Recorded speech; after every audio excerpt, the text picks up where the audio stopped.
You ask Tiger to solve. This deals with linear equations with one unknown. The final result is x equals 274/3. Let's solve it step by step. Simplify the expression.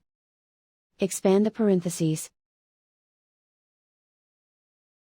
Group like terms. Simplify the arithmetic.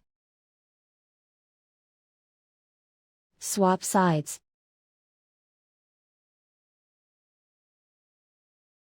Group all constants on the right side of the equation.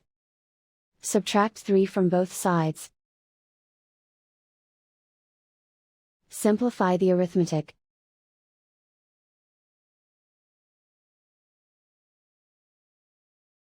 Isolate the x. Divide both sides by 3. Simplify the fraction. And so the final result is x equals 274/3.